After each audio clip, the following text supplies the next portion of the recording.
Welcome to Ignite to Impact, a weekly podcast that explores what it takes to make your community, our nation, and the world a better place. You've tuned in to be inspired and enlightened as we pull back the curtain and dive into intimate and energetic conversations with achievers and doers. We are talking with leaders who are in the trenches making phenomenal changes through business, nonprofits, education, and the arts. Our goal? To encourage, motivate, and challenge you to go to the next level in leadership. Now, here's your host, Master Leadership Strategist, Dr. Geneva Williams. So, let's ignite to impact. Hi there, this is Dr. Geneva, and welcome again to a fabulous conversation with leaders who are making the world a better place.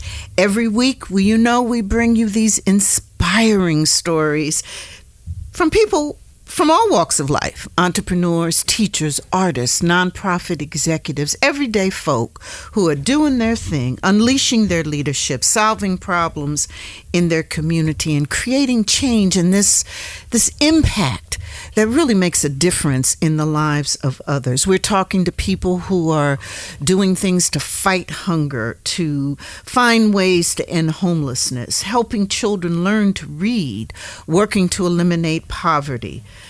People who are working on education, race relations, crime, transportation. We travel around the country. Yes, and we're learning what real leaders do day to day, how they ignite collaboration, how they turn bad situations around and somehow still stay excited about their leadership journey. And so discovering how these leaders build a legacy to create everlasting impact is really what we're all about. And it's just so good to have those kinds of conversations with people who are making a difference. And so I am absolutely thrilled and delighted to bring you Loretta Forbes. And she will be with us to talk about how important it is to empower girls. She's a recognized, world-renowned girls empowerment speaker and the author of 2 best-selling books, one called Hello, My Name is Beautiful, and the other, If God is a King, That Makes Me a Princess.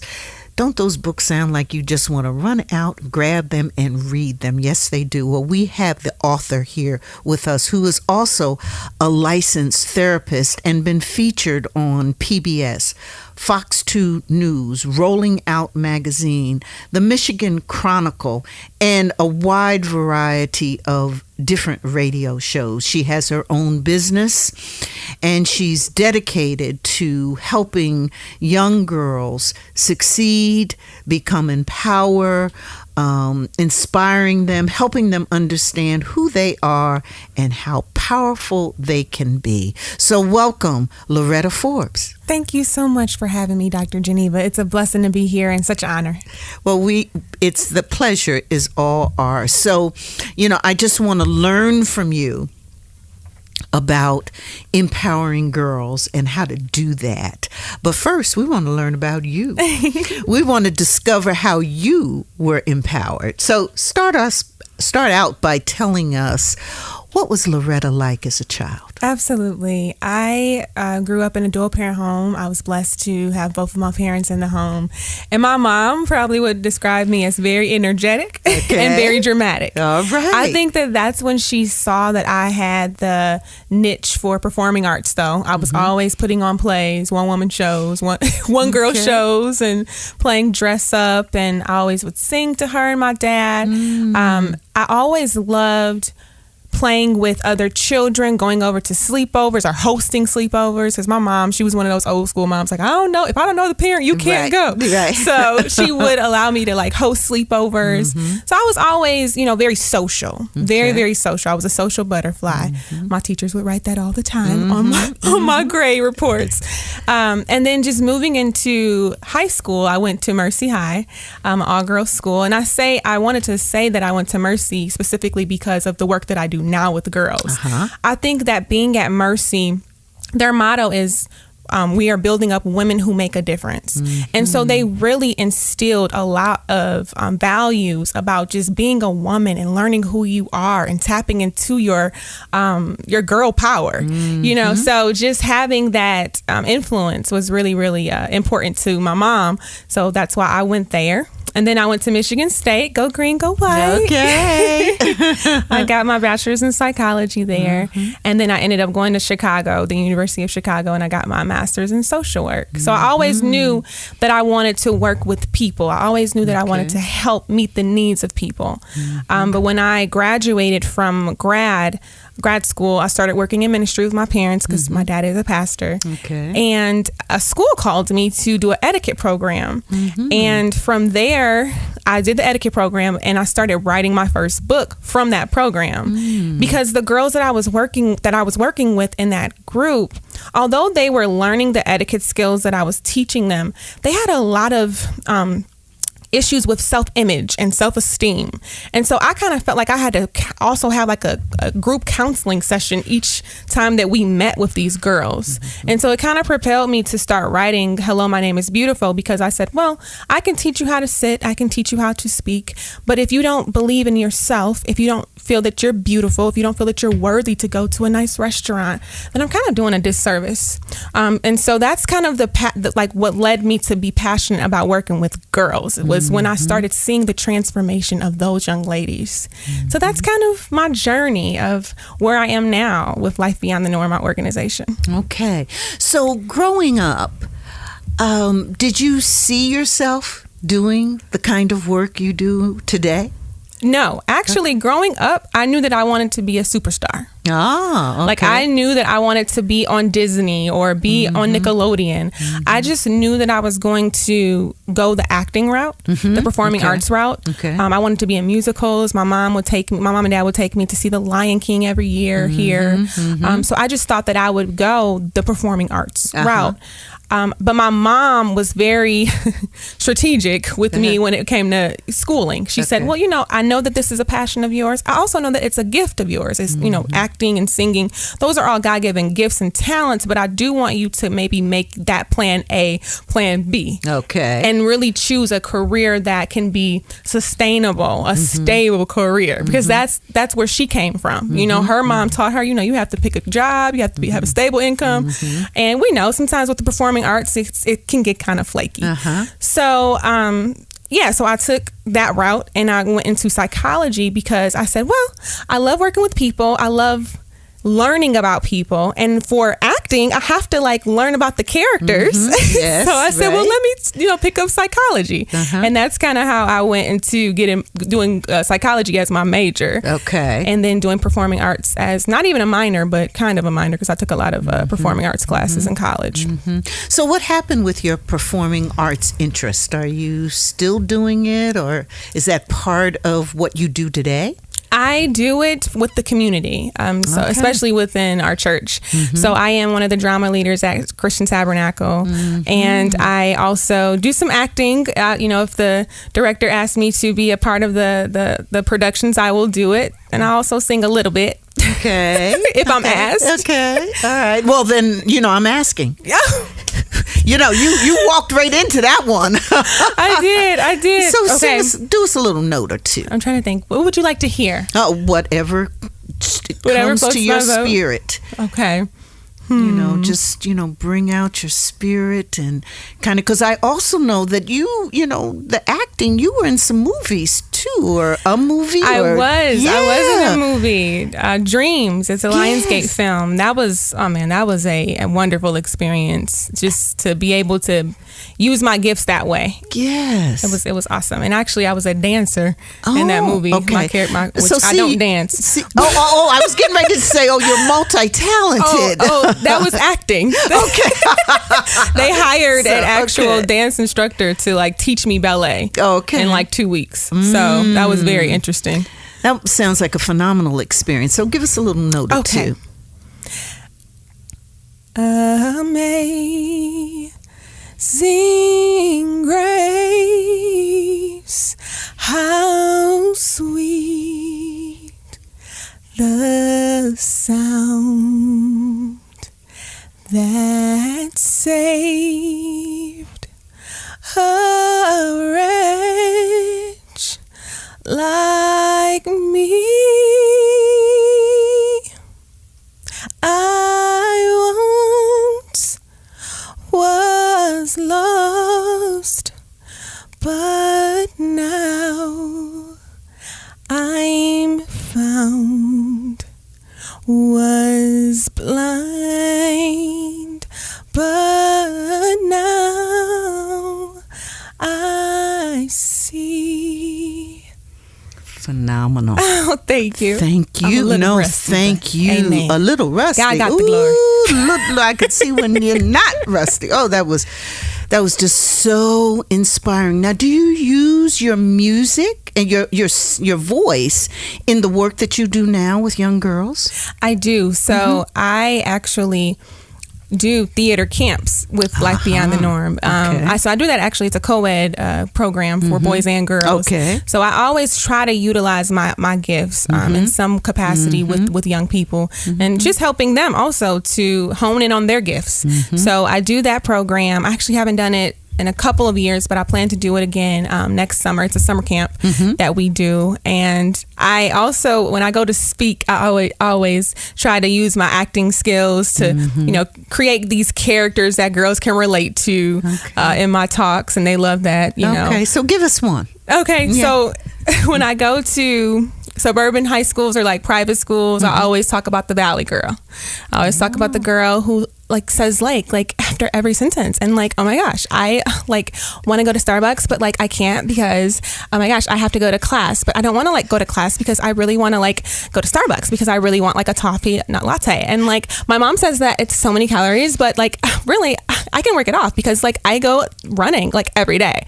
So and they just laugh. They're like, oh, yes, that's such and such. That's me. Or that just to have them relate to the character that I play. And it's really fun. And then where do you take that? Once you do that, characterization. Yes. Where do you take that with young girls? It just depends on the topic that I'm asked to speak about. Right. But usually my core topic is self-esteem and self-confidence. So I just usually talking about comparing yourself versus cultivating who you are. I talk to girls about that a lot because a lot of times, even as women, I feel like we compare ourselves to each other and to the media, like the women in the media or, women in society, period. And so I always try to tell them, you have to tap into your unique gifts, your unique talent, whoever you are. If you are the Valley girl who says after every sentence, be the best Valley girl who says after every sentence that you can be, because that's how God made you. That's who you are. There's a quote that says, comparison is the thief of joy. And so I tell them, when you actually start comparing yourself with somebody, instead of cultivating your skills, you actually are stealing your own joy. So it just depends on what the topic is, but I always try to have a deeper message. And so I got so many questions I want to ask you, but so you're an author. Yes. And one of your books is My Name is Beautiful. And as I look at it, it looks like there's a period after each letter. So it's B period, E period, A.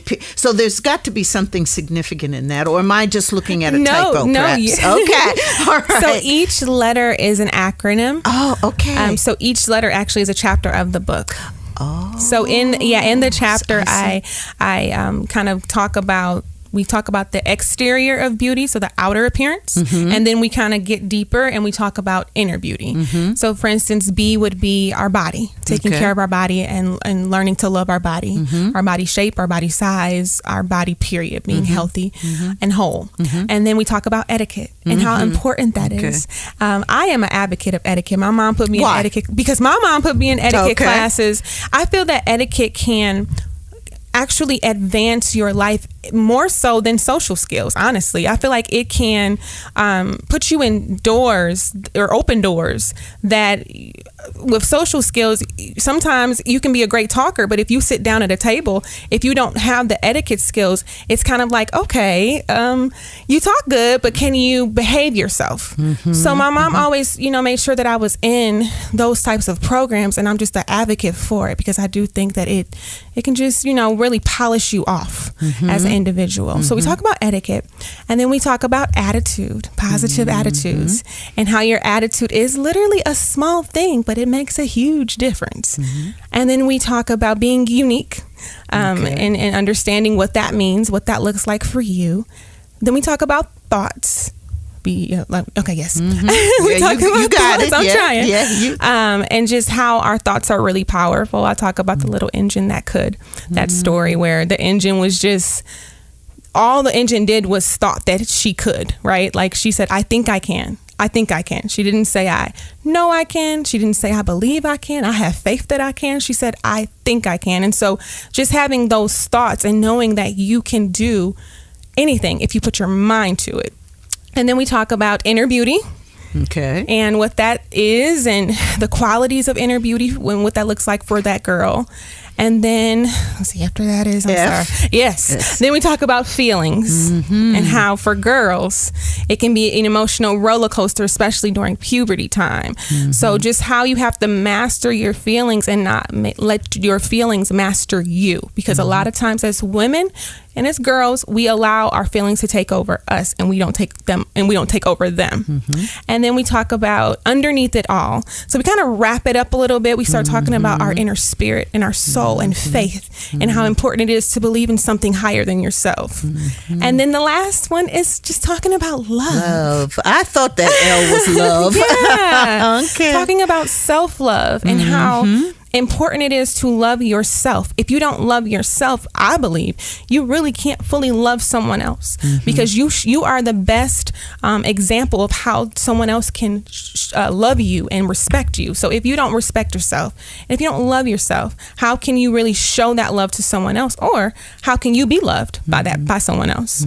So yeah, that's hello. My name is beautiful. And so, how do your the young ladies that you teach, inspire, educate, help learn, how do they react to something like beautiful or these conversations that you have with them?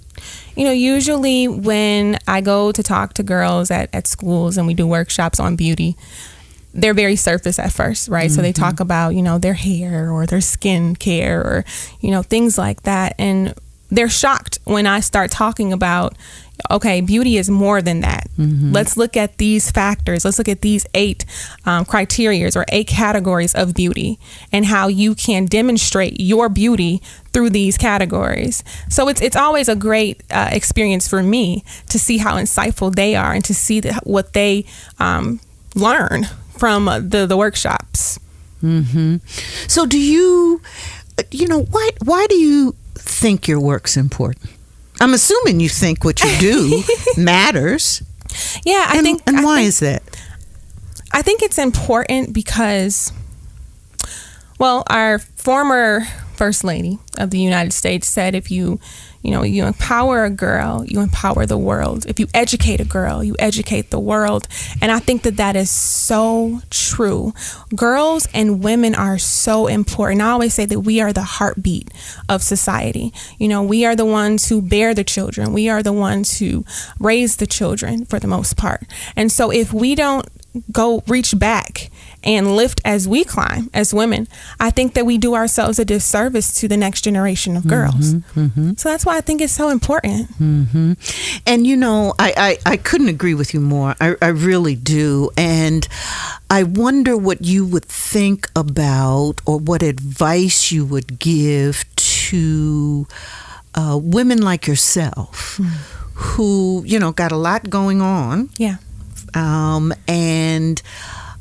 But are interested in doing something for young girls. What advice would you give women who want to help young girls grow and blossom, what would you say to them? How do they do that? How do they get started?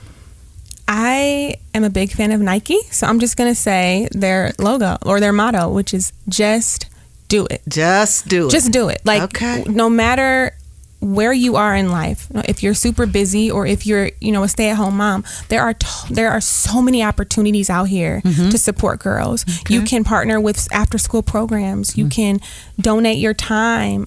You can donate your treasure, right? We can give up of ourselves so much and so in so many different ways. So it just depends on how flexible you are, what you want to do, who you want to work with, what type of population. But there's so many orgs out here, especially in the Metro Detroit area, where you can partner with someone or help support someone. So yeah, I would just say, just do it. Just go Google University, go to google.com and just look up different opportunities in your area to serve these girls. So what's your next venture? Like if you were, a couple years from now, you see yourself doing what? And this is actually the first person that I'm actually telling this to. Oh, well, Dr. great. Geneva. Well, wait a minute. We've got a news flash going on. This is fabulous. News alert. No, breaking news. In a couple of years, I see myself opening up a girl empowerment center. So it will be a full functioning wellness center for girls. So when I say wellness, we're going to look at, of course, mental health. We're going to have therapists there. I also want to have a spa-like environment because girls, we like going to the spa, right? So I want to have masseuse there and estheticians and manicurists to pamper these girls because that's really important too, especially when you talk about self-esteem and self-image. We're going to have etiquette classes and the whole works. We're going to have Dr. Geneva come and do a workshop. Okay, listen, I'll be there. Okay, but yes, I'm actually looking at space right now to go ahead and open up that center because I think it's so important. Phenomenal. And how would a young girl, so I can see it. I mean, I can see it. I can. Oh my goodness. I really can. So I see this beautiful space, this opportunity for girls to come in and learn and grow and pamper. Absolutely. All in the same place. Fun too. And have fun. Yes. That's important. Yes, it is. So how would a young girl find out about it? Do you see yourself having looking for certain geographic locations that girls need to come from, or a certain socioeconomic status, or age? Tell us about the young girl who would come to your center, and how would they get to you? Yes. So I'm looking for a space that is centrally located. Originally, I was in Detroit. Is that what you're saying? Yeah, centrally located around Detroit. Okay. But I wanted to join the downtown Detroit movement because there's a lot going on there. It's beautiful. However, for the girls who do live suburbs, coming all the way downtown to this space to me is just unrealistic. So I'm looking for a central location, and for the girl who wants to come, I'm looking for all walks of life. I'm a big advocate of just having girls merge together, public school, private school, low socioeconomic status, high socioeconomic status, because I think that it's really important for them to understand how to socialize with different cultures, because essentially it's your own culture that you live in, your own environment.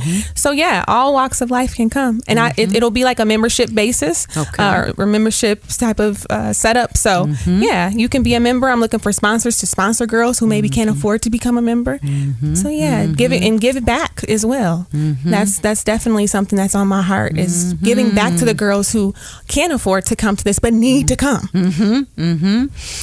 And this dream. So, when did you start having this vision that you broke here on Ignite to Impact, as we're talking to Loretta Forbes, actress, licensed therapist, girl empowerment speaker, dreamer. Yeah. How did this vision come to you? It actually came to me while I was in grad school. Okay. Yeah. My second year in grad school, I worked at a school, actually. I thought that I was going the school social work route because I love working with children. Right. And again, my supervisor at the time asked me to do a girls group. And I fell in love with it. I said, oh my goodness, if I could have a space that I can do this all day, every day, I would love it. And so I just started, and God just started revealing things to me and just, putting all these visions of what it would look like and how it would be and how impactful it will be for these girls. So it's been on my heart and in my head since 2010. So it's the first day, it's opening day of the center. And there's 100 girls who walk through the door and are sitting there. You've come in and they're sitting in their seats. I can see it. They're sitting in their seats and you walk out. What do you say to them? What would be your opening remarks to them? I would say to them, never give up on your dreams. Because your dreams can truly become a reality. Like, this was a dream of mine since 2010. Here I am 10 years later, and it has manifested itself. So never give up, and don't let other people tell you what you can and cannot do. You are the master of your fate. You are the captain of your ship. And so, Loretta, this dream that you have, It clearly is going to make a difference in the lives of young girls. Is that why you do it? Absolutely. Tell us. I love to hear from leaders like yourself who, could be doing a lot of different things. I mean, you have a lot of different talents. You've shared your voice with us. You've been on this big screen. You're a licensed therapist. You could be going in lots of different directions, but you chose this one to empower young girls. That's a lasting legacy, it seems. I'm big on legacy. I think my dad has really instilled that in me, to always try to leave a legacy and always try to leave a mark in this world. And I feel like this is what I'm called to do. I have a lot of gifts and talents and abilities, but I firmly believe that your passion is usually tied to your purpose. And I know that this is the purpose that God has for me. Do you see yourself in these young girls? Oh, absolutely. Oh my goodness. Yes, I do. I mean, I struggled, and I didn't even really tell you much about high school, but I struggled a lot with self-esteem when I was in high school. I hid it from my parents. I hid it a lot from teachers and friends. But I did. I struggled with it. I was the comparer. I compared myself with everyone. And I didn't really embrace who I was. And so I feel like that's a lot of the reason why I'm so compelled to tell these girls, just be you. You're the best. Be the best you that you can be. Because of what you learned and what you went through. Absolutely. Yeah. I don't want them to go through what I went through. So you're going to build this center and have all these young girls come in so that you can make a difference, and I can see it now. I'm so happy you can see it. I can. And so next 3 to 5 years? I would say 5 years. Okay. That's my goal. Yeah, 5 years from now, it will be open. Yes. Have you thought about financing? Because one of the things I love to I love hearing the dreams of people like yourself, leaders like yourself. And I always want to have conversation about finances and supporting that, because you got to finance those dreams. Absolutely. Have you thought about that?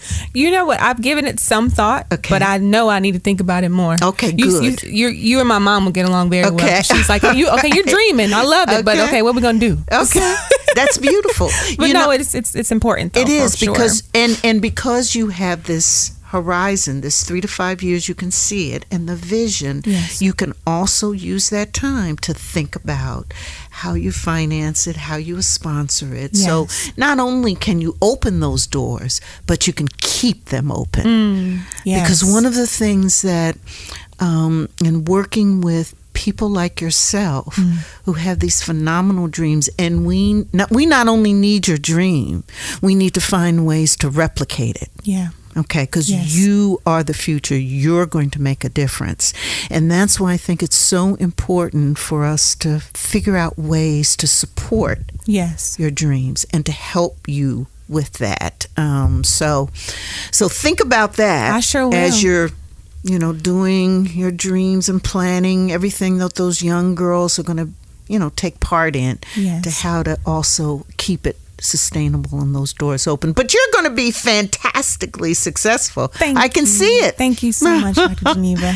And thank you so much for being with us. Before we close, I just wanted to ask you because you're a dreamer, but if you had a magic wand and you could wave it, over all girls, what would you want to wave that magic wand for our young girls to become? What would be the change that you would want to see if you had the power to do that? I would want to see a generation of leaders who are confident in who they are, who respect themselves, and because they respect themselves, others respect them, and who are unique and who are purpose-filled. So they are living a purpose-filled life. How wonderful. And I believe that you will continue to do your part, and you'll be doing it successfully to make that dream, that magic wand, possible for so many young girls. Thank you so much, Loretta Forbes, for being our guest, for being you, for being the dreamer, the talented individual that you are, and for unleashing your leadership to make a difference. Thank you so much, Dr. Geneva. It's been my pleasure. Appreciate you. You've been listening to Ignite to Impact. Your host is Dr. Geneva Williams, an award-winning executive, facilitator, and master leadership strategist.